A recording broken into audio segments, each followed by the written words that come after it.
आप लोग तो आपके क्षेत्र की नदी को जानते ही होंगे, जिस नदी का जल पत्थर को भी शिवलिंग बना देता है। इंद्रा, ये कोई शिव महापुराण की कथा कोई साधारण सी पुस्तक या साधारण सी कथा नहीं है जिसको आपने और हमने श्रवण कर लिया और अपना बस थोड़ा सा श्रवण करा, इस कान से सुना, इस कान से निकाल दिया, बचा कुचा था तो कपड़े में से झटकार कर कह दिया कि हम तो सुनकर आ गए। ये वो कथा नहीं, इसको वो कथा नहीं कह सकते। भगवान शंकर की ये वो पवित्र कथा, भगवान शिव की ये वो पवित्र शिव महापुराण की कथा है।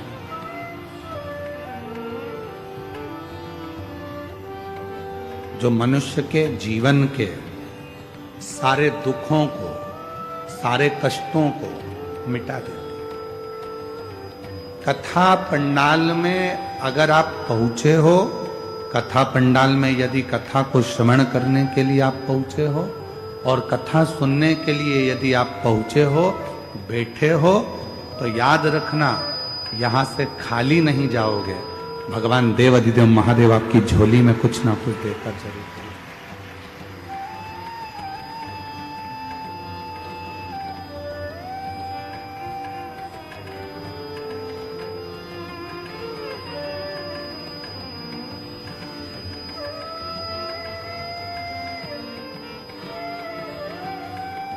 मां कुछ कृपा करे। और ये जो धरा है दंतेश्वरी माता की जो भूमि है, यहाँ शिव और शक्ति दोनों है और दोनों से ही हमको लेकर जाना। 7 दिन की शिव महापुराण की कथा आज प्रारंभ हो रही है। 7 तारीख से 13 तारीख तक ये कथा चलेगी। 2 बजे से 5 बजे तक इस कथा का क्रम रहेगा। आरती हो तब तक बैठना है। आरती जैसे ही पूर्ण हो, खड़े हो, फिर वापिस से एक बार झुककर उस भूमि को नमन करना, उस भूमि की रज को, मिट्टी को अपने हृदय से लगाना और प्रणाम कर कर कहना, बाबा मेरा ये दुख है, इसको काट देना। हे मां दंतेश्वरी, तेरी कृपा से आज भोले बाबा की यह पवित्र कथा यहाँ आई है। हे शिव शक्ति, हमारी तकलीफों को मिटा दे। उससे विनय कर कर क्या देगा, कैसे देगा, कब देगा, क्या करुणा करेगा, ये उसके ऊपर निर्भर करता। पर इतना विश्वास से जरूर कहते हैं कि 3 महीने के अंदर मेरा बाबा जो दिल से पंडाल के अंदर बैठकर कथा श्रवण कर लेता है, उसकी झोली भरता जरूर है, खाली नहीं। ये निश्चय।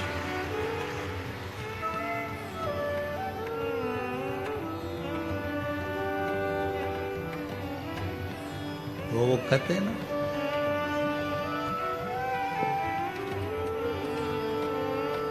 एक तू ही आधार सतगुरु, एक तू ही आधार, एक तू ही आधार सतगुरु, एक तू ही आधार। जब तक मिलो न तुम जीवन में, शांति कहाँ मिल सकती मन में। जब तक मिलो न तुम जीवन में, शांति कहाँ मिल सकती मन में। खोज लिया संसार सतगुरु, एक तुम्हीं आधार। खोज लिया संसार सतगुरु, एक तुम्हीं आधार। एक तुम्हीं आधार सतगुरु, एक तुम्हीं आधार।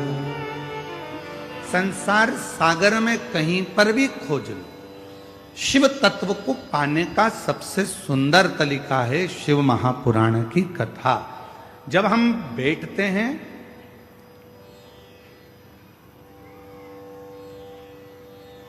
गुरु महादेव के चरणों में, तो हमारे को यह ज्ञात हो जाता है कि शिव तत्व है क्या।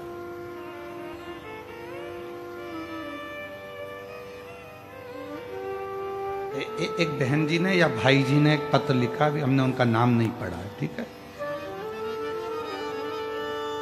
पत्र में लगभग प्रश्न हैं 7, 16, 18 प्रश्न हैं। उनका नाम है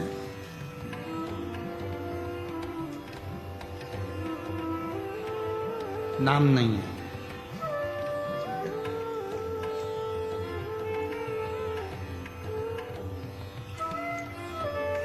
इसमें नाम नहीं है, पर 18 प्रश्न हैं। जिनने भी लिखे होंगे वो बैठे होंगे, मैं उनको नमन करना चाहता हूं। अगर कहीं बैठे हों तो उनको प्रणाम करता हूं, कहीं पर बैठे हों तो हाथ हिला सकते हैं। 18 प्रश्न, और सभी प्रश्न बहुत सुंदर है।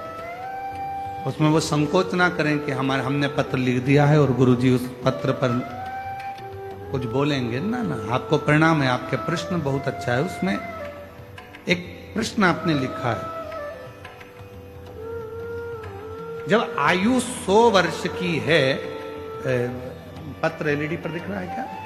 अच्छा, आप लोग एलईडी पर पत्र का प्रश्न नंबर है 4। जब आयु 100 वर्ष की है तो मनुष्य 100 वर्ष तक जी क्यों नहीं पाता?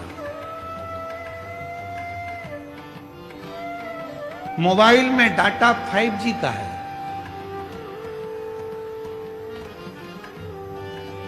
अब चाहो तो तुम उसे 2 घंटे में खर्च कर दो और चाहो तो पूरा 24 घंटा चला लो।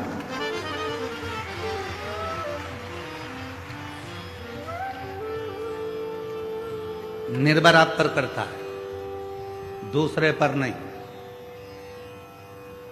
भगवान ने थोड़ी ना कहा था कि मोटरसाइकिल इतनी तेज चला, इतनी तेज चला, इतनी तेज चला ने बुड़ बुड़ बुड़ बुड़ बुड़ बुड़ और वो बुड़ जा।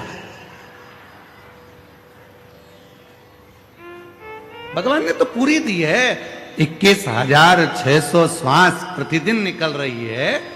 परमात्मा ने इतना अच्छा शरीर दिया है, पूरा डिपार्टमेंट अच्छा बनाया, 2 नेत्र दिए, नासिका दी, दंत दिए, हाथ दिए, पांव दिए, बुद्धि दी, सोचने के लिए अक्ल दी। उसके बाद भी तुझको मालूम है, रोज पुलिस वाले कहते हैं सीट बेल्ट लगा के रखो, हेलमेट लगा के रखो, और अगर वो रोक लेते हैं तो पुलिस वालों को बदनाम कर देते हो। उन्होंने तुम्हारी रसीद काट दी, फोन लगाते हो, मामा जी तुम हमारी इतने बड़े रिश्तेदार हो, तुम इतनी बड़ी पहुंच पे हो, और देखो जरा हमारा रसीद काट दिया, हेलमेट नहीं लगाया, हमारा रसीद काट दिया। पुलिस वाले का क्या जा रहा है? वो हेलमेट की रसीद इसलिए काट रहा है कि अगली बार तुझे सबक मिल जाए और हेलमेट लगा ले। और याद रखना, अभी तो छुड़ा देंगे पुलिस वाले से तेरे मामा, पर ऊपर एक और मामा बैठा है ना, जिस दिन पाड़ा लेके आएगा ना, निपटा के लेके चले जाएगा। फिर मत कहना कि कोई मामा साथ आए।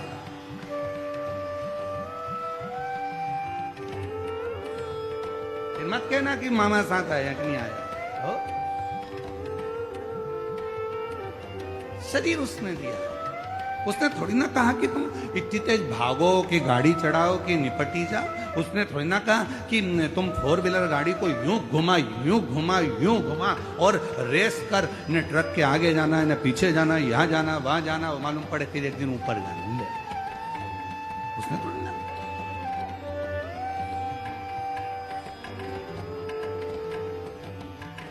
चौथे नंबर का प्रश्न है, जब आयु 100 वर्ष की है तो मनुष्य 100 वर्ष तक जी क्यों नहीं पाता?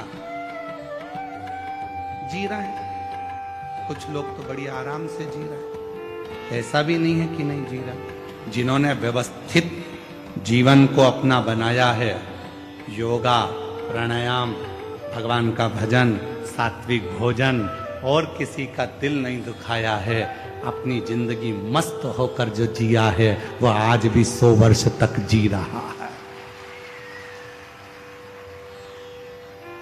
काय तिवारी जी, तुम्हारी उम्र कितनी है? तिवारी जी है 80। लो यहीं पे बैठे हैं, अब प्रैक्टिकल तो यहीं देख लो। 80 साल के हैं और अभी भी तंदुरुस्त, पूरे झुक के प्रणाम कर लिए महाराज जी को, और केला और नारियल अलग लिया है। अब सोचो 80 वर्ष के ये बैठे, और इनसे भी बराबर के, इनसे भी ऊपर के और बैठे होंगे। कौन नहीं जीता? अगर आप अपनी जिंदगी को सात्विक बनाओगे तो जी मन तुम्हारा अच्छा चलने वाला। और मालूम पड़े तुमने जिंदगी भर रो रो के, हे भगवान कौन सा पाप कर दिया, हे भगवान क्या कर दिया। कभी पड़ोसी के लिए जल जल के मरे जा रहा है, कभी इधर के लिए जल जल के मरे जा रहा है। पड़ोसी की यहाँ गाड़ी आई तो आधे कमजोर हो गए, दुबरे पतरे। रिश्तेदार पूछ रहे पहले तो अच्छी हो गई थी, आजकल दुबली क्यों हो गई। उसको क्या मालूम कि पड़ोसी का बेटा डॉक्टर बन गया, इसका बेटा ढोर बन गया। कौन समझाए। अब प्रश्न ऐसे दिए हैं, मैं इसका उत्तर पूरा का नहीं दूंगा, और दूंगा तो 18 प्रश्न में पूरी 7 दिन की कथा निकल जाएगी, पूरी 7 दिन। फिर भी बीच बीच में जिन्होंने भी ये पत्र लिखा है उनको प्रणाम करता हूं। आपके 18 प्रश्न का उत्तर पूरी 7 दिन की शिव महापुराण में अवश्य देंगे। बीच बीच में इस प्रश्न का उत्तर देते रहेंगे, जिससे आपके 18 प्रश्न पूर्ण हो। 18 प्रश्न। 100 वर्ष का जीवन है, मनुष्य इतना कम क्यों जी रहा है। आपके पास में मोबाइल में बैलेंस है, तुम चाहो तो जल्दी खत्म कर दो, तुम चाहो तो चला, महीने भर चला, क्या कौन मना कर, आपके ऊपर निर्भर करता। जियो, बहुत कीमती शरीर मिला है, ये शरीर वापिस नहीं मिलने वाला है। मेरी जीजियों, मेरे जीजाओं और मां दंतेश्वरी के धाम में रहने वाली मेरी आद्य शक्तियों, और यहां पर विराजमान सभी मेरी बेटियों, बेटाओं, मेरी माताओं, मेरे बुजुर्ग, माता पिता तुल्य, आप सब विराजमान। बहुत कीमती शरीर।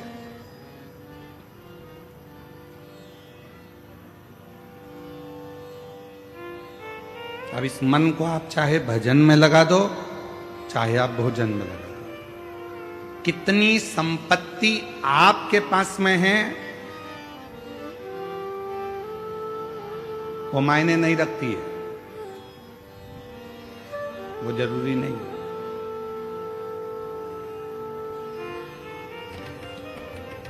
कितना पैसा तुम्हारे पास बढ़ गया वो मायने नहीं रखाता।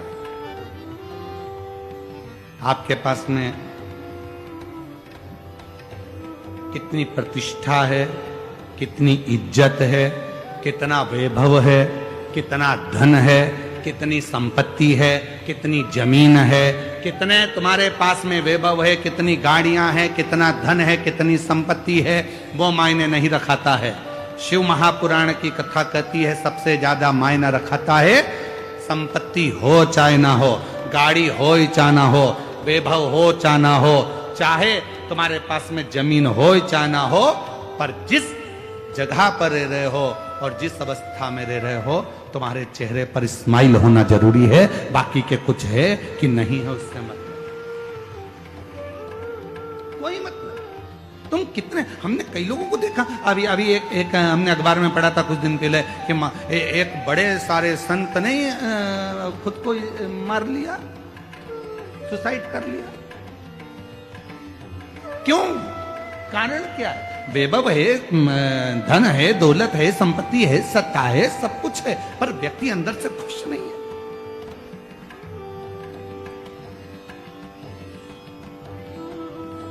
अभी शादियों का सीजन चल रहा है, पूरे देश में शादियां हो रही हैं। हमें उम्मीद है कि तुम्हारे छत्तीसगढ़ में भी खूब शादियां हो रही होंगी, शादी के गार्डन फुल चल रहे होंगे। बोलो तो सही है कि गलत है?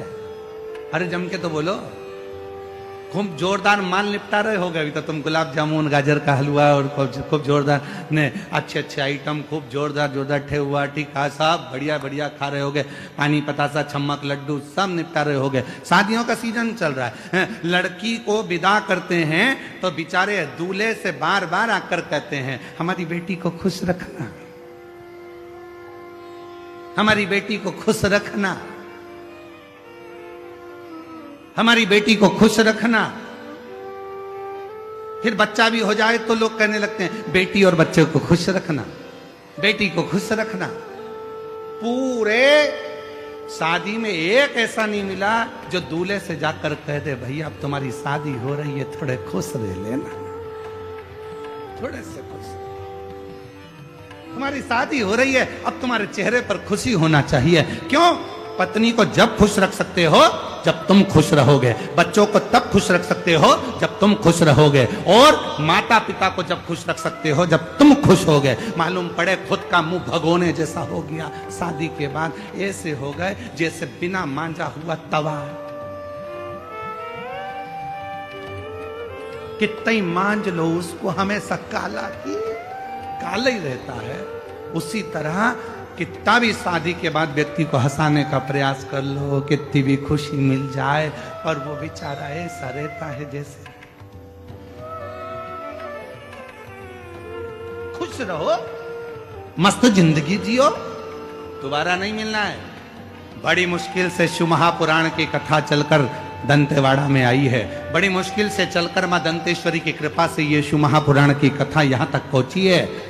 दोबारा नहीं होना है। मां दंतेश्वरी की कृपा से मिली है तो उसको स्वीकार कर कर अपनी जिंदगी को सार्थक बना लो।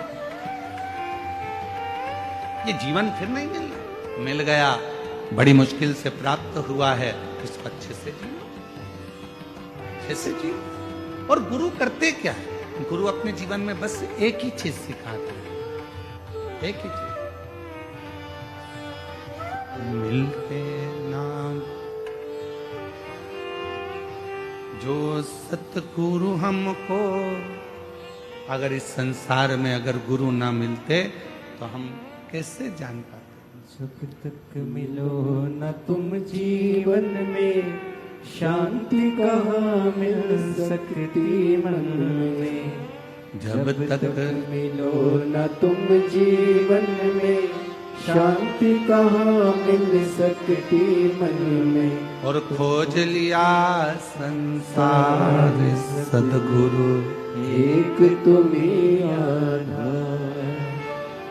खोज तेरा संसार सतगुरु, एक तुम्हें आधार। एक तुम्हें आधार सतगुरु, एक तुम्हें आधार। हमने पूरी दुनिया खोज ली पर भीतर की शांति को नहीं खोज पाए। मेरे देव अधिदेव महादेवों ने दुनिया के लोगों को क्या दिया? मेरे शंकर भगवान ने एक लोटे जल से प्रसन्न होकर क्या दिया? मेरे देव अधिदेव महादेव ने दुनिया के लोगों को क्या दिया? तो कोई तुमसे पूछे तो कह देना, एक लोटा जल चढ़ाने वाले के हृदय में शंकर भगवान सबसे पहले शांति देते हैं, धीरज देते हैं, आनंद देते हैं कि तू अपनी जिंदगी को आनंद में जीना, खुशियों में जीना प्रारंभ कर दे। आनंद।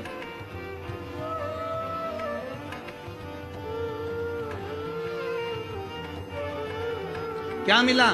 अगर कोई आपसे पूछे कि शिव पुराण की कथा में गए थे, आज पहले दिन की कथा थी, तुम लोग गए थे कथा में, क्या मिला? खूब आनंद मिला जी, खूब आनंद। और हमने सुना है कि बाबा सुनता है, हाँ हमने भी सुना है सुनता है, पर 7 दिन की कथा में जब हम बैठेंगे, श्रवण करेंगे, झोली पसार कर जब बाबा से अपने दिल की बात कहेंगे, तो मैंने सुना है 3 महीने में पूर्ण कर देता है, वो झोली जरूर भर देता है, वो भरेगा जरूर, उसका इंतजार करें। जब आनंद की अनुभूति होगी, हमें भीतर से आनंद ही ना आवे तो हम काय की जिंदगी जिए?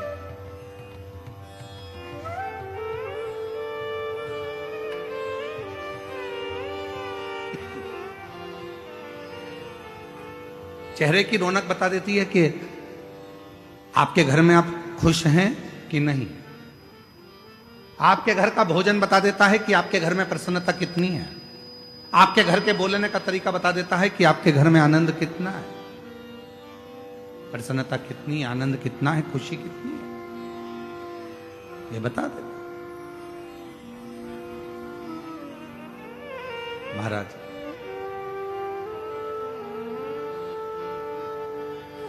मेरा निवेदन है मेरी जीजियों से, जितने आस्था चैनल पर कथा श्रवण कर रहे हैं, जितने फेसबुक यूट्यूब पर कथा श्रवण कर रहे हैं, और जितने इस पवित्र शिव महापुराण की कथा में बैठकर कथा को श्रवण कर रहे हैं, गीतम दंतेवाड़ा की इस पवित्र धरा से,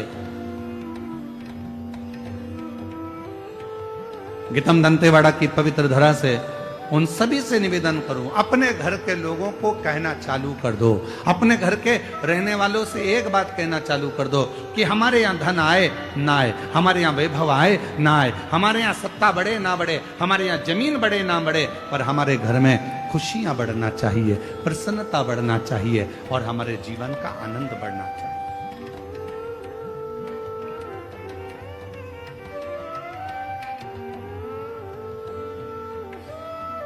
हमारे जीवन का एक आनंद बढ़े और वो आनंद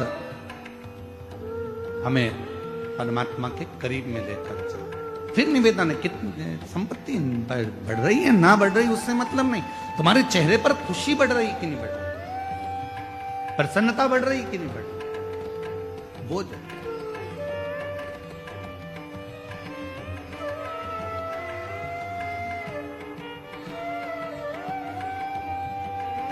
शिव कथा कह रहे हैं, भगवान शंकर का पवित्र चरित्र कह रहा है, शिव महापुराण की कथा कह रहा है, भगवान देवादिदेव महादेव का पवित्र चरित्र कह रहा है कि एक देवराज नाम का ब्राह्मण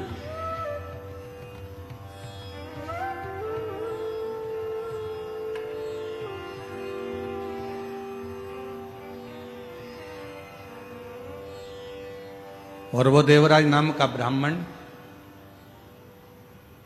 जो ना कभी मंदिर गया, ना कभी देवालय गया, ना कभी शिवालय गया, ना कभी कोई सत्संग में, कभी कोई भजन में, कहीं नहीं, केवल उसकी माता जो थी वो शिव भक्त थी, वो भगवान शंकर को एक लोटा जल रोज चढ़ाती थी, वो शिव की आराधना में डूबी रहती थी, वो भगवान शंकर की भक्ति करती थी।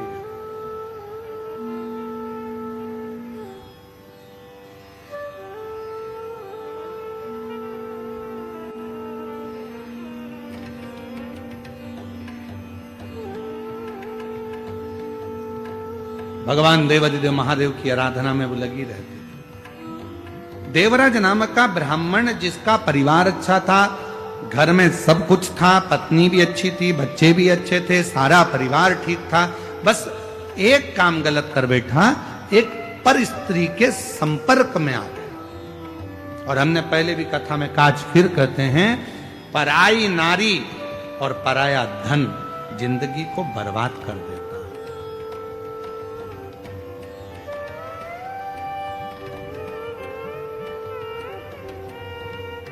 घर में धर्म पत्नी है, उसका सम्मान करो, इज्जत करो, अच्छी वाणी में उसको आदर के वचन बोलो। घर में बच्चे हैं, उनको संभालो, आदर के वचन बोलो, सम्मान करो, सत्कार करो उसका। दूसरी नारी को आप इतना आदर देते हो, इतना प्रेम से बोलते हो, इतना स्नेह से बोलते हो, उतना ही प्रेम और स्नेह से घर की नारी से बोल लो ना, तो तुम्हारे लिए घी की चुपड़ी हुई रोटी रोज लाके धर दे, इतने प्रेम से। ना जाने पर वो वाणी कहां चली जाती, वो आदर के शब्द कहां चले जाते हैं, वो सम्मान के शब्द कहां चले जाते हैं, वो आदर के व्याख्यान कहां चले जाते हैं।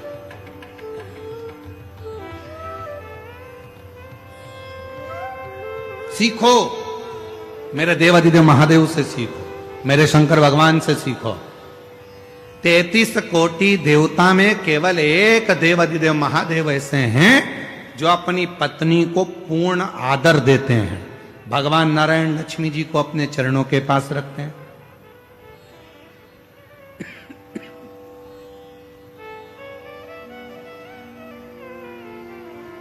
ब्रह्मदेव माता ब्रह्माणी को अपने करीब में रखते हैं।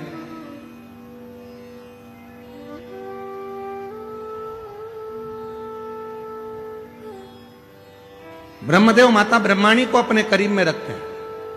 इंद्रदेव इंद्राणी को अपने करीब में रखते हैं। भगवान नारायण माता लक्ष्मी को अपने चरणों में रखते हैं। पर देवादिदेव महादेव भगवान शंकर, अगर जमीन पर भगवान शिव बैठे हैं, भगवान शंकर का शिवलिंग अगर भूमि पर है, तो मेरे देवादिदेव महादेव माता पार्वती को ऊंचे स्थान पर रखते हैं कि तू मुझसे ऊंची बैठना, मैं तो जहां हूं वो ठीक है। एक नारी का आदर क्या हो सकता है, एक नारी का सम्मान क्या हो सकता है, एक नारी का सत्कार कैसा होना चाहिए, एक नारी का आदर कैसा होना चाहिए, एक नारी का आदर सम्मान सत्कार कैसा होना चाहिए, ये देवादिदेव महादेव बता, ये भगवान शंकर आदर कैसा।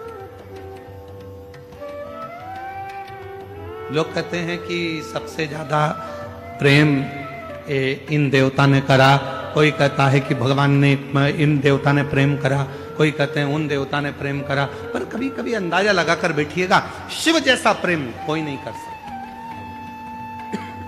शंकर जी जैसा प्रेम कोई नहीं कर सकता, भगवान शंकर जैसा स्नेह नहीं कर सकता। कौन देवता होगा जिनकी धर्म पत्नी अपने प्राणों को त्याग दी और माता सती को कंधे पर रखकर, माता सती को कंधे पर धारण कर कर भगवान शंकर ने तांडव मचाना, भगवान शिव ने तांडव मचाना प्रारंभ करा। कौन देव हो जो शव है सती, शव को कंधे पर लेकर भगवान देवादिदेव महादेव ने तांडव रच दी। इतना प्रेम, इतना प्रेम। ब्रह्मा जी ने कह दिया है भगवान देवादिदेव महादेव से, सुनो भोलेनाथ, तुम्हारी धर्म पत्नी सती के शरीर के टुकड़े हो गए हैं और ये 52 शक्तिपीठों का निर्माण हो गया है।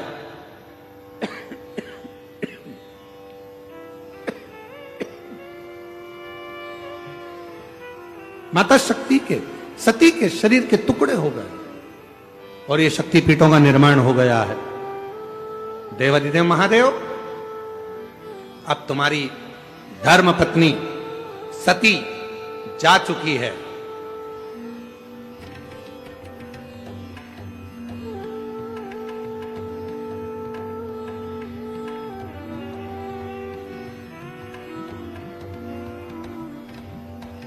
अब माता सती जा चुकी है।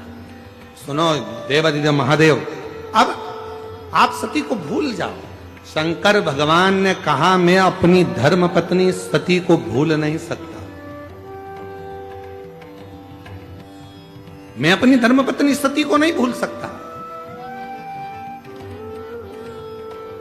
और उसको तो मैं याद रखूंगा। और उसको हर पल याद रखने के लिए शायद दुनिया में कोई एक ऐसा देवादिदेव महादेव जैसा दुनिया में कोई नहीं हो सकता जिन्होंने माता सती के भस्म की राख को, भस्म को अपने शरीर पर लपेट लिया और कह दिया मैं अपनी धर्म पत्नी सती को कभी नहीं भुला पाऊंगा, और जब भी संसार के लोग मेरे करीब में आएंगे तो उनको मेरी भस्म लगी दिखेगी, दुनिया समझेगी कि सती चली गई है पर नहीं, शिव जहां है और उनके तन पर यदि भस्म है, उनके तन पर यदि भस्म रमी हुई है तो वो ज्ञात कर लें कि शिव सती दूर नहीं, शिव और शक्ति एक हैं। जहां शिव है वहां शक्ति है और जहां शक्ति है वहां शिव है।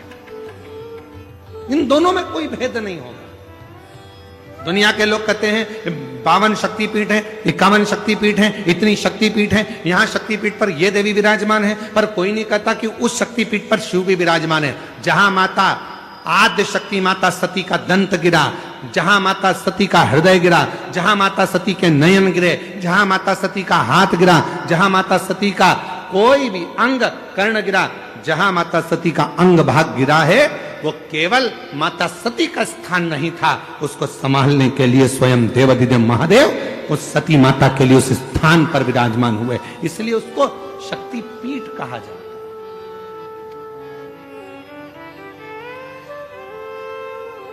शक्ति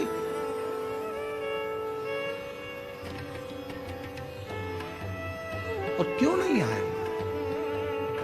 जब आप हृदय से पुकारते हो मां आद्यशक्ति, मां भवानी, मां दुर्गा, केवल अकेली नहीं आती।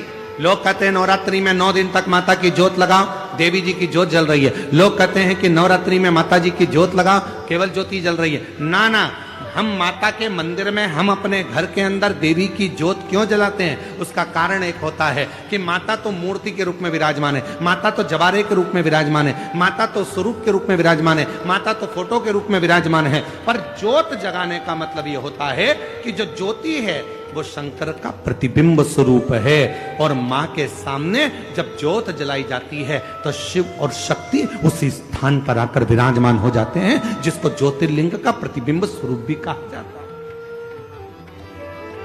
शिव और शक्ति दोनों विराज, दोनों।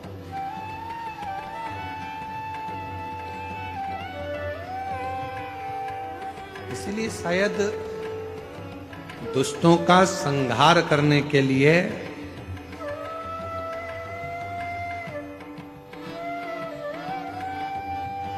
मां प्रकट जरूर। लोग कहते हैं कि अकेली है, अकेली अकेली एक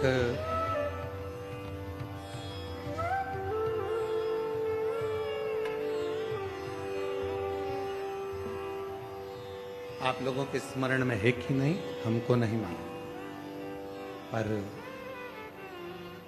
दो माता ऐसी है, दो जगत जननी ऐसी है कि दुनिया का कोई भी व्यक्ति कितना भी टोना कर दे, चाहे दुनिया का कोई भी व्यक्ति कितनी भी विद्या कर दे, चाहे दुनिया का कोई भी तांत्रिक, कोई विद्या करने वाला तुम्हारे ऊपर कितनी भी विद्या कर दे, दो देवी ऐसी है जो उस टोना को, उस विद्या को पलट देती है। और यह हम नहीं कर रहे हैं, देवी भागवत कह रहे हैं।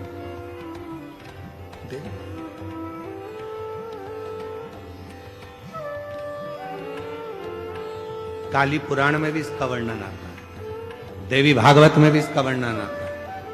दो देवी ऐसी हैं जो कोई अपने ऊपर अगर विद्या कर रहा है और वो दो देवी का स्मरण कर लिया जाए, उन दो देवी का नाम लेकर मात्र शंकर के शिवलिंग के सामने जो अशोक सुंदरी वाली जगह होती है, वहां पर अगर इन दो देवियों का नाम लेकर अगर जल चढ़ा दिया जाए तो किसी ने अगर विद्या करी भी होती है तो पलट जाती है। कोई कितना भी बड़ा तुम्हारे लिए तंत्र मंत्र कर रहा हो, वो तुरंत पलट जाता है, एक क्षण नहीं लगता और उनका नाम लेने से ही पलट जाता है। दो देवी, एक प्रत्यगिरा माता, एक है प्रत्यगिरी माता और दूसरी है दंतेश्वरी माता, जिसका काली पुराण में विशेष वर्णन लिखा।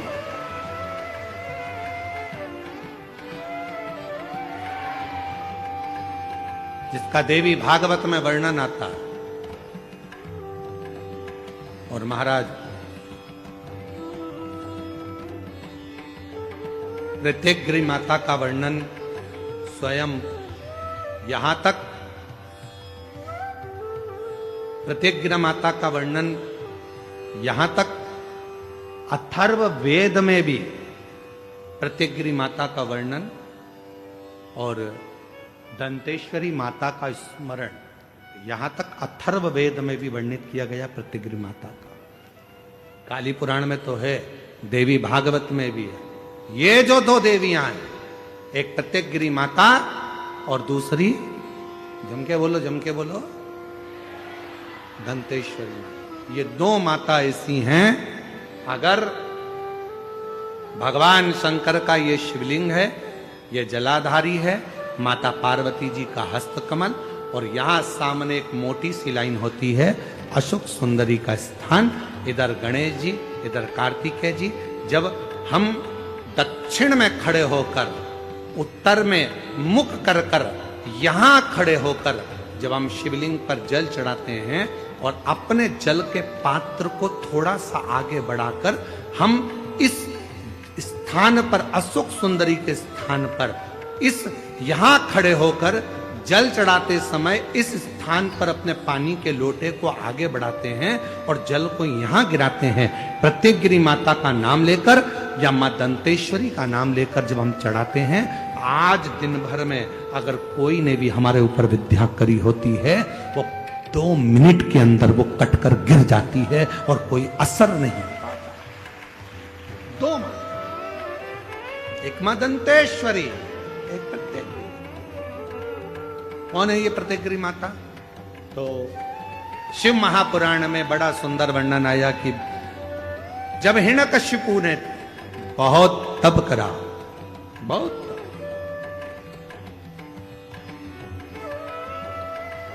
बहुत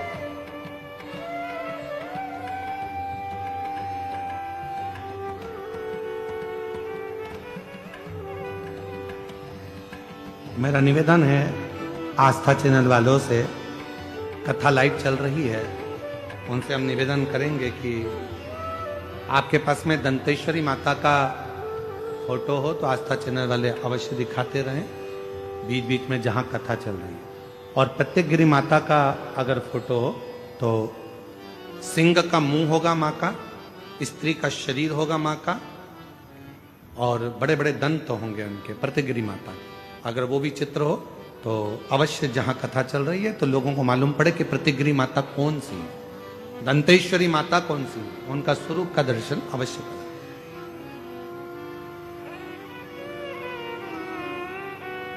और प्रत्येकगिरी माता का अगर फोटो का आप लोगों को समझ में ना आए तो एक बार हमको व्यासपीठ पर लाकर उस मोबाइल में दर्शन कराएं तो हम भी बता दें।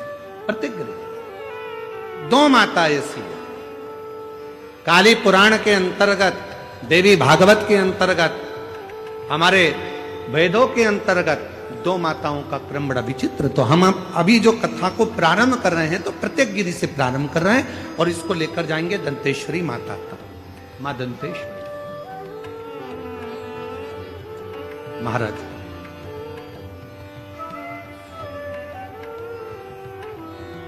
हिरण्यकशिपु ने तप किया, वर मांगा भगवान से, वर प्राप्त किया। ना नीचे मरूं, ना ऊपर मरूं, ना अंदर मरूं, ना बाहर मरूं, ना अस्त्र से मरूं, ना शस्त्र से। एक प्रत्येक माता का मोबाइल पर निकाल लीजिए।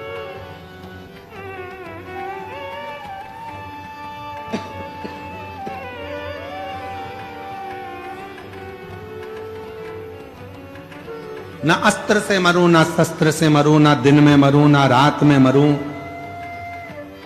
ना नर से मरूं, ना पशु से मरूं,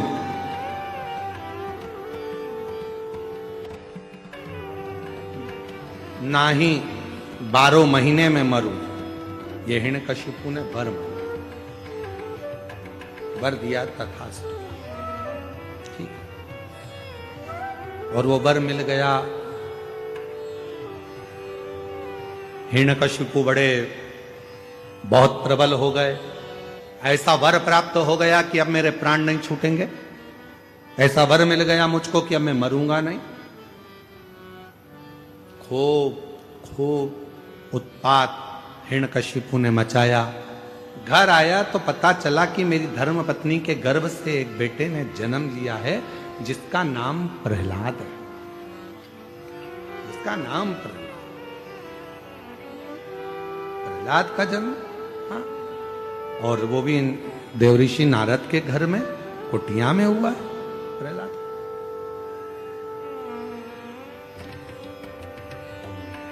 हिरण्यकशिपु प्रहलाद की भक्ति को देखते रहे, क्योंकि प्रहलाद देवऋषि नारद के घर में रहे तो उन्होंने भगवान का भजन सुना, भगवान का स्मरण सुना।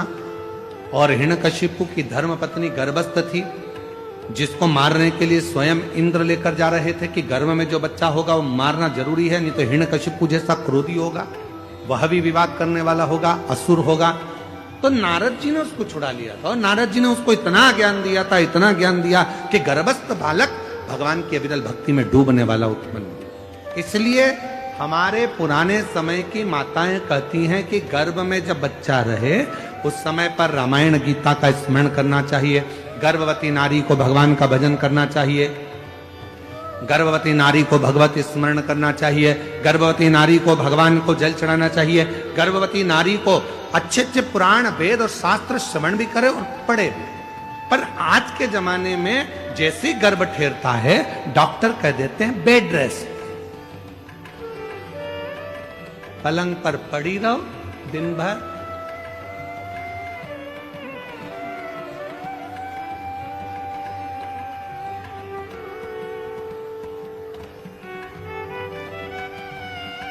कितनी गर्भवती माताएं हैं? ईमानदारी से बोलना, तुम्हारे मोहल्ले में भी कई गर्भवती माताएं होंगी। कितनी हैं जो रामायण पढ़ती हैं, कितनी हैं जो गीता पढ़ती हैं, कितनी हैं जो शिव पुराण पढ़ती हैं, कितनी हैं जो भागवत पढ़ती हैं। बहुत ना के बराबर कोई माताएं होंगी जो गर्भ अवस्था में भगवान का भजन करती होंगी, गीता रामायण पढ़ती होंगी। बेड रेस्ट का बोल दिया जाए तो माताएं अपना मोबाइल लेकर दिन भर, मम्मी उठ नहीं सकती क्योंकि डॉक्टर ने बेड रेस्ट बोला है। तो मम्मी भी बेचारी क्या बोले, सास तो हमेशा बुरी होती है बेचारी, बोल के भी बुरी होना। तो इससे अच्छा है बेटा जैसा डॉक्टर ने बोला वैसा कर ले। पर हमारे डॉक्टर तो पूर्व समय में कहते थे बेटा खूब काम करो। जैसे एक विदेश में एक संत घूमने गए तो वहां उन्होंने देखा 2 तरह का हॉस्पिटल था। इधर लिखा था कि ऑपरेशन से बच्चे होते हैं और इधर लिखा था नॉर्मल डिलीवरी होती है। अब डॉक्टर को, संत को लगा बताओ गजब का हॉस्पिटल है। एक ही हॉस्पिटल में 2 जगह लिखा है, इधर ऑपरेशन से होते हैं, इधर लिखा है कि नॉर्मल डिलीवरी होती है। तो संत ने पूछा क्यों भैया, ये ऑपरेशन से बच्चा होता है, इसका कितना पैसा लगता है? तो उन्होंने कहा इसके लगभग 5 लाख रुपए लगते हैं। अच्छा, और जो ये नॉर्मल डिलीवरी होती है इसका? तो कहा इसके लगभग 20 लाख रुपए लगते हैं। नॉर्मल डिलीवरी के 20, ऑपरेशन से 5, ऐसा क्या है? तो कहे चलो अंदर चलकर दिखाते हैं। तो ऑपरेशन वाले का उन्होंने थिएटर दिखाया, जो भी ऑपरेशन रूम था। इसमें बच्चे को माता के ऑपरेशन कर देते हैं और बच्चे को बाहर निकाल देते हैं। और इसमें एक छोटा सा खेत जमीन दी है, अपनी सब्जी बनाओ, अपनी सब्जी बो, गेहूं है, खूब चक्की चलाओ और चक्की चलाकर बढ़िया आटा बनाओ, अपनी रोटी खुद बनाओ, अच्छे से झाड़ू लगाओ, पोछा लगाओ, अपने घर को साफ रखो और अपने आप तुम्हारा बच्चा हो जाएगा। हमको 20 लाख रुपए दो और अपने घर जाओ। ये 20 लाख। और यही बात जो विदेश में हॉस्पिटल बना है जिसमें 20 लाख रुपए लग रहे हैं और नॉर्मल डिलीवरी हो रही है, तो वही बात हमारे घर की बुजुर्ग माताएं कहती हैं, बेटा थोड़ा काम कर ले, जापा हो जाएगा, अच्छे से बच्चा हो जाएगा, थोड़ी मेहनत कर, थोड़ा परिश्रम कर। अरे mummy bed rest,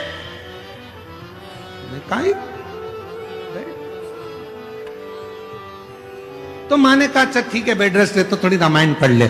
mummy Ramayana Gita पढ़ ले, नहीं।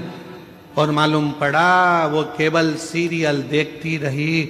ऐसा कोई सीरियल नहीं बना जिस सीरियल में कहीं का रोता नहीं मिला। तुम पूरे एक एक नाटक निकाल के देख लो, कहीं की ना कहीं की 24 घंटे रोती मिले। पूरे नाटक कहीं की ना कहीं की रोती मिलेगी। कहीं सास रोएगी, कहीं बहू रोएगी, कहीं ये रोएगा, कहीं वो रोएगा। पूरे नाटक में दर्द भरे सीन ही दिखते हैं। इसलिए औलाद भी जो पैदा होती है आज के जमाने की, वो भी नाटक कंपनी पैदा होती है। नाटक गोदी में रखोगे तो चुप, गोदी से नीचे उतारोगे तो पे पे करे। इतने में तो सास भी चिल्ला के कह दे हमारी भी 4 औलाद थी री बहू, खिला देते, पिला देते, पटक देते, खेलते रहते, पर तेरी औलाद धाई भगवान जाने ना जाने कहां से आई। ऐसी सवाल ही नहीं। लोग नहीं तो पहले नियम। अब हिरण्यकशिपु की धर्मपत्नी को लेकर चले गए देव ऋषि नारद और उन्होंने जो उपदेश दिया, हिरण्यकशिपु की पत्नी को समझाना प्रारंभ किया, ज्ञान उपदेश देना प्रारंभ करे और भगवान के भजन गाना जो प्रारंभ करे। तो गर्भ में जो बालक था जन्म लेते ही उसने आह्लाद किया, भगवान के नाम का वर्णन किया, तो उसका नाम प्रहलाद। प्रहलाद अब वो भी भगवत भजन में लग गया, वो भी भगवत स्मरण में लग गया, भक्ति में डूब गया।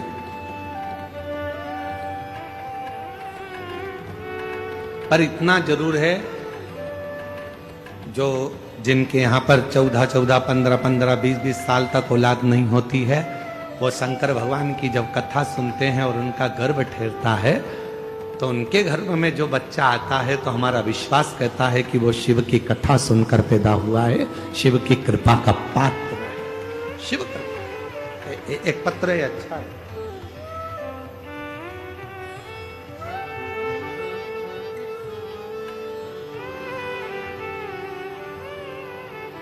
गुरु जी, पंडित जी, मेरा नाम सपना नायक और मेरे पति का नाम कमलेश नायक है। मैं ग्राम सोनापाल मुंजिला जिला बस्तर की निवासी हूँ। कहीं बैठी हो तो हाथ हिला सकती हैं, अगर कहीं बैठी हो तो हाथ हिला सकती हैं। मेरा नाम सपना नायक और पति का नाम कमलेश नायक है। कहीं बैठी हो तो हाथ हिला सकती हैं, और अगर बच्चा आया हो साथ में तो लेकर व्यासपीठ पर आ सकते हैं। बच्चे को साथ लाई हैं तो ला सकते हैं। मैं ग्राम सोनपाल मुंजला जिला बस्तर की निवासी हूं गुरुदेव। एक लोटे जल का, आप लोग एलईडी पर पत्र पढ़ सकते हैं, पत्र चल रहा है एलईडी पर। एक लोटे जल की क्या बखान करूं, मेरे जीवन में एक नई रोशनी भर दिया। गुरुदेव, मेरी शादी को 14 वर्ष हो चुके थे, पर मुझे संतान सुख की प्राप्ति नहीं हुई। 14 वर्ष हो चुके थे पर मुझे संतान सुख की प्राप्ति नहीं हुई। साल बीते और मैं मां बनने में असमर्थ थी, पर वर्ष 2022 में पड़ोस वाली दीदी ने बताया आपकी कथा महाशिव पुराण के बारे में।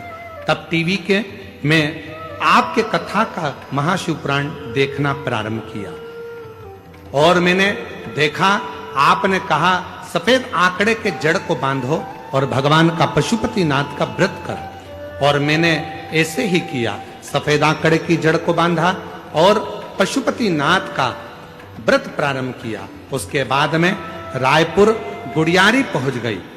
सुना था पंडाल में बैठकर कथा श्रवण करने पर जो मांगते हैं वो मिलता है। रायपुर के गुड़ियारी में कथा सुनने गई, वहां की मिट्टी को अपने पेट पर लगा लेती। बाबा से कहती 14 साल हो गए, इलाज कराते कराते औलाद नहीं है। तब वहां से लौट कर आई और बाबा की ऐसी कृपा हुई, 3 महीने के अंदर मेरा गर्भ ठहर गया और बाबा की कृपा से मुझे 14 साल के बाद पुत्र रत्न की प्राप्ति हो गई। 14 वर्ष के बाद मेरे घर औलाद हुई, जिसका फोटो भी लगा रही। फोटो आप लोग एलईडी पर देख सकते, जिसका मैं फोटो भी लगा रही।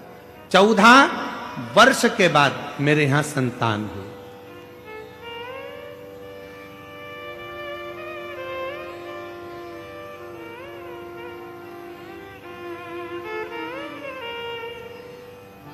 हमने उसका नाम भोला रखा है। शिव की कृपा से हुआ है, बाबा की करुणा से हुआ है। और तेरी कृपा का क्या है भरोसा, कब किस पर हो जाए, जरा सी हम पर कर दो, जरा सी हम पर कर दो। आप भी बोलो साथ में, जिस पर भी हो गई तेरी कृपा करुणा वो भव पार हुआ, बोलो बोलो बोलो, भव पार हुआ। पापी हो चाहे जितना उसका भी बाबा उद्धार हुआ, उद्धार हुआ। गिद्ध अजामिल गणिका जैसे तेरे मन को भाई, जरा सी हम पर कर दो, जरा सी हम पर कर दो।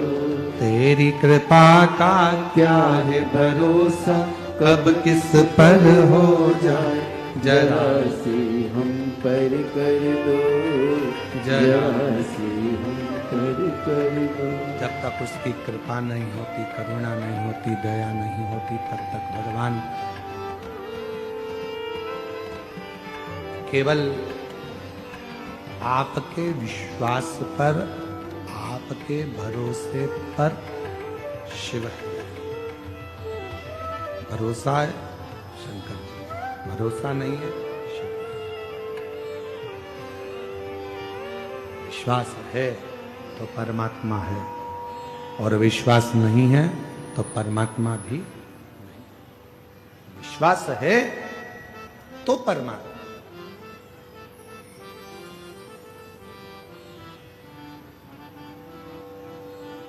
प्रहलाद बहुत भगवान की भक्ति करता, हिरण्यकशिपु उसको मारने का प्लान पर प्लान करता, बहुत प्रयास। खोलते तेल में डाल दिया प्रहलाद को, नहीं मरा।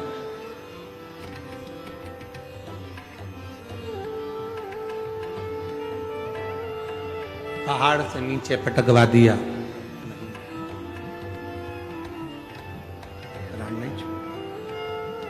अपनी बहन से कह दिया, क्या नाम था प्रहलाद की बुआ का? जम के बोलो, जम के। होलिका। होलिका नहीं था, नाम था डूंडा। क्या नाम था? डूंडा। इसलिए आज भी होली में मोटे मोटे लकड़ी के डूंड जलाए जाते हैं। होलिका कैसे पड़ा? होलिका नाम पड़ा कैसे? डूंडा नाम था। प्रहलाद के बारे में सुन रखा था। हिरण्यकशिपु ने आकर कहा, बहन डूंडा, तेरे पास ब्रह्मा जी की दी हुई चादर है, उसको तू अगर ओढ़कर बैठ गई तो तू जलेगी नहीं। एक काम कर, प्रहलाद को गोदी में लेकर बैठ जा, और जब बैठेगी आग ही चारों तरफ से लगेगी, तेरे ऊपर चादर रहेगी, तू बच जाएगी और प्रहलाद जल जाएगा। डूंडा ने अपने भाई का कहना मान लिया और चादर ओढ़कर बैठ गई। चारों तरफ से आग लग गई।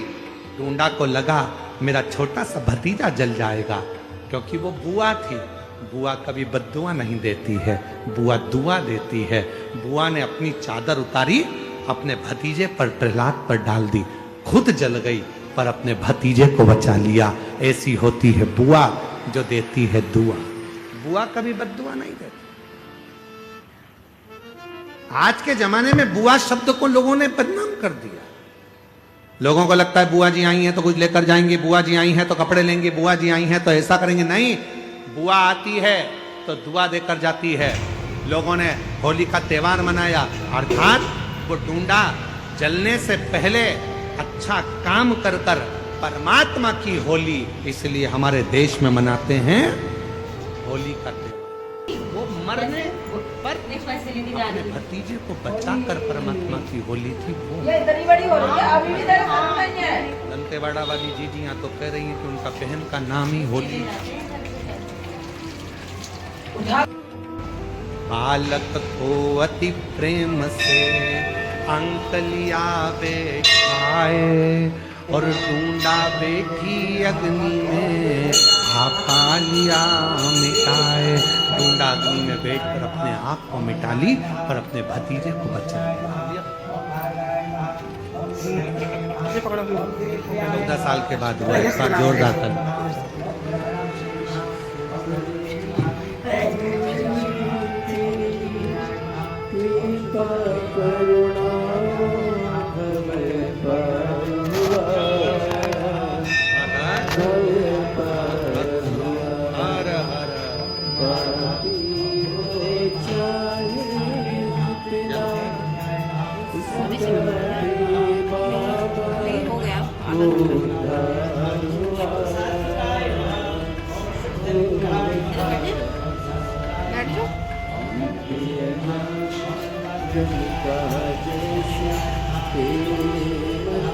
जोरदार ताली बजाइए। 14 वर्ष के बाद बाबा ने जरा मेरी कृपा का क्या भरोसा, सब किस पर हो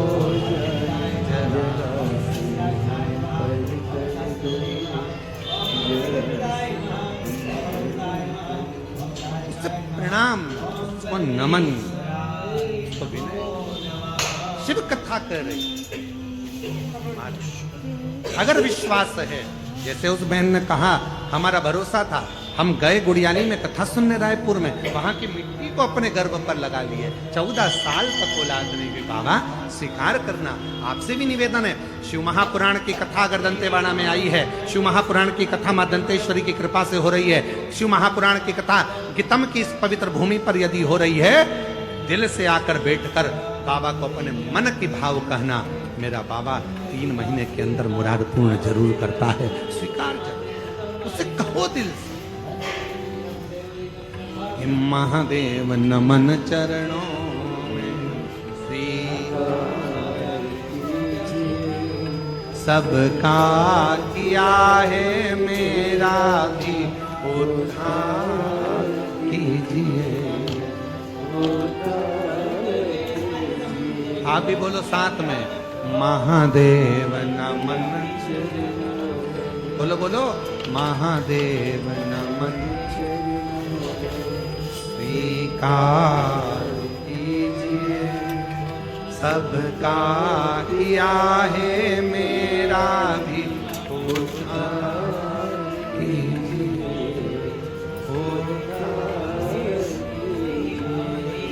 है त्रिपुंडधारी, है त्रिशूलधारी, है त्रिपुंडधारी,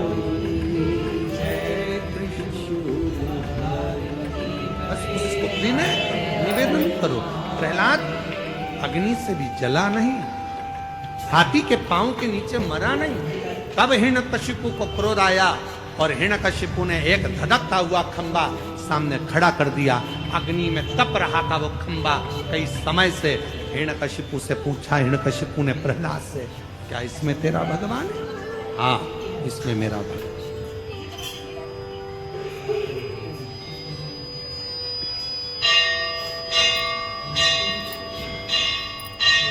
में भगवान,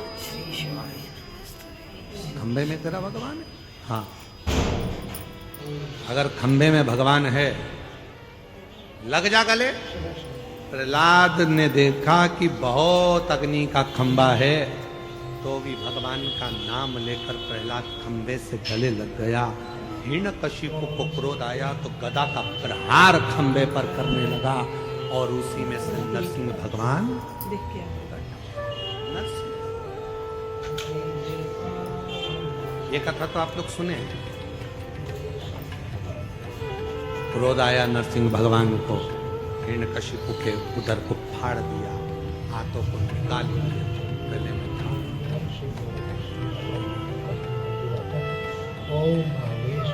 इतना क्रोध था नरसिंह भगवान का। हिरण्यकशिपु के शरीर का जब रक्त भगवान नरसिंह के शरीर पर लगा तो उनका क्रोध और प्रबल हो। और रक्त मतलब जो भाग उसने ग्रहण करा था, जो भोजन उसने ग्रहण करा था, उसका जो एक बूंद अंश बनता है, वो रक्त उसके शरीर पर लगते से क्रोध। शिव पुराण कहती है महाराज,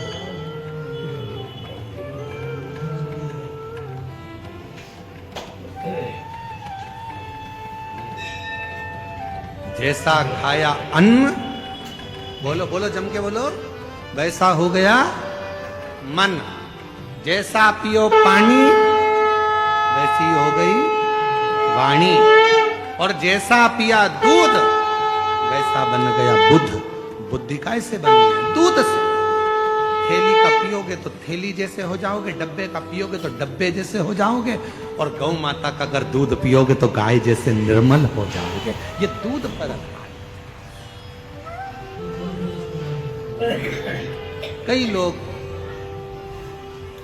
बोतल का दूध पी पी के, तो माताओं ने ऐसी आदत डाल दी है बोतल की, ना जाने वो बोतल कहां से आ गई। जन्म हुआ बच्चा, थोड़े दिनों तक तो माँ ने अपना स्तनपान कराया, और थोड़े दिन के बाद उसके हाथ में एक दूध की, जम के बोलो, जम के जरा, बोतल पकड़ा ली। पहली बार ना जाने कौन से मुहूर्त में तुमने उसके हाथ में बोतल पकड़ाई थी। हाथ में आई दूध की बोतल, थोड़ा बड़ा हुआ तो स्कूल में आई पानी की बोतल, और बड़ा हुआ कॉलेज गया तो कोल्ड ड्रिंक की बोलो जम के कोल्ड ड्रिंक की बोतल, कोल्ड ड्रिंक की बोतल छूटी। फिर नहीं बोलूं तो अच्छा। ऐसे ही सीवर वाला महाराज बहुत बुरा है बोलने के मामले। और अब जब बोतल पकड़ ली तब गुरुजी के पास, गुरुजी इनकी बोतल छुड़ा दो। तो गुरुजी कहा उनकी मम्मी के पास जाओ जिन्होंने पकड़ाई थी, बचपन में पकड़ाई थी दूध की बोतल। उस दिन से ना जाने कौन से मुहूर्त में पकड़ी थी, और वो दूध की बोतल जब से पकड़ी तो आखिरी तक नहीं छूटी है। मेरा निवेदन है, पहले के बुजुर्ग चांदी की कटोरी होती थी, नी होती थी, तो तांबे की कटोरी में, कांसे की कटोरी में, कांसे की चम्मच से, पीतल की कटोरी में, पीतल की चम्मच से अपने बच्चों को धीरे धीरे दूध पिलाते तो उसमें वात्सल्यता होती थी। बोतल पकड़ाने से अच्छा है अपने बच्चे के मुख में राम राम कहकर, शिव नाम कहकर, कृष्ण नाम कहकर उसके मुख में थोड़ा थोड़ा दूध चम्मच से पिलाना प्रारंभ करो। हाथ में बोतल मत पकड़ाओ, आखिरी तक पकड़ लेगा, किसी मुहूर्त में पकड़ ली तो दिक्कत खड़ी है। बोतल से बोतल